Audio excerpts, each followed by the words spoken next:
Let's talk more about what happened in the High Court in Pietermaritzburg today with Advocate Modidima Mannya, who is joining us now for some legal perspective. Advocate, a very good afternoon to you. Welcome to News at Prime. So, is this a clear-cut case of the violation of the rights of an accused person by a state prosecutor and a journalist? Yes, good evening, Tembegile, and to your viewers. Look, one doesn't have all the facts before him to make such an assessment. But based on what we know, the view of News 24, and I think you would have heard what Adrian Basson said, he says that the document referred to, which is what is alleged to be a publication of Mr. Zuma's health record, is actually a medical note from a doctor. So, it doesn't specify what his condition is. It's not a report. Now, a report would be detailed. Now, he also goes further to say that document was attached to the court papers. And I understand that from Mr. Zuma's point of view, they seem to be suggesting that the Karyn had the document prior to it being filed in court. So it doesn't seem like there's a dispute that the document was filed in court, but I think the issue of the timing on when it was put in court. Separately, and there's a serious technical issue, is that the issue of the certificate not to prosecute against Karyn has not been issued.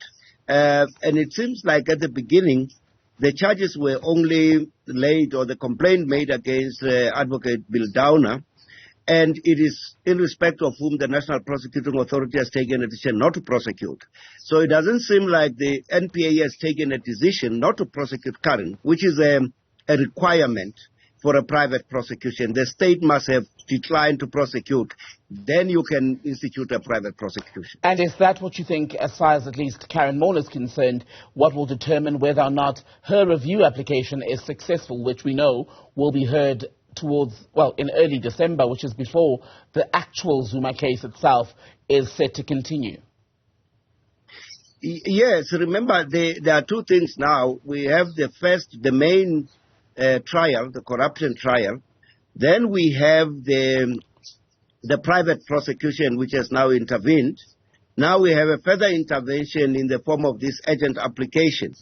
So the urgent application will naturally determine whether the prosecution goes ahead. I can't see how, if the NPA has not issued a certificate declining to prosecute against Karyn, clearly the prosecution is unlawful. It's a requirement. So I would expect the court to throw out the prosecution in respect of Karyn just on that basis. Right.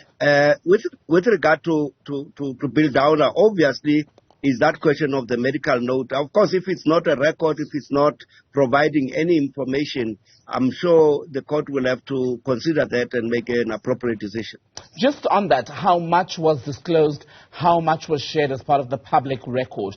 In terms of the law, what does the law say about how much we are as journalists able to report in terms of documents before the courts when it comes to confidential information such as someone's health? Look, there's nothing confidential in a court file. It's a public record. It's accessible to anybody. You can go to the High Court now in Johannesburg if you have a case number and the name of the parties and ask for the file. You will be provided with a file. If you want something to be treated as confidential in that court file, you do make an application and the court will issue directions that this part of the court papers is confidential. For instance, in cases involving minors, the names are not mentioned as a rule. So the court papers will be there, but they will say R. So you wouldn't know who R is. But in this particular instance, I understand that the note, which is the subject of this proceedings, was attached by Mr. Zuma's legal team. So they made the disclosure themselves.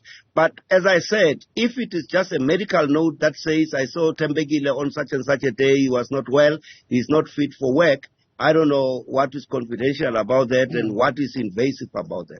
So the former president, as you were mentioning, so we're pulling here multiple cases which all are linked, sort of, but they're not linked to an extent, right? You've got this issue of the private prosecution going on against Advocate Billy Downer and Karyn Maughan, the journalist, but also the former president has been pushing on the other side for Downer's recusal from this matter, his corruption case, that is. The High Court in Pietermaritzburg had already said on that score it does not believe he's proven that there is indeed a bias on the part of Advocate Downer. Now, should the former president's private prosecution be successful, would that then be sufficient grounds for Advocate Downer to immediately recuse himself from the corruption trial? Well, if he were to be convicted, he would ordinarily become disqualified from being a prosecutor. So it would not even be about this case. It would be simply that he's not fit to be a prosecutor. So the NPA will have to withdraw his authority to prosecute cases in courts. So it will be the end of his career altogether? Certainly. Advocate Modidima Mannya, good to have your time. Thank you so much.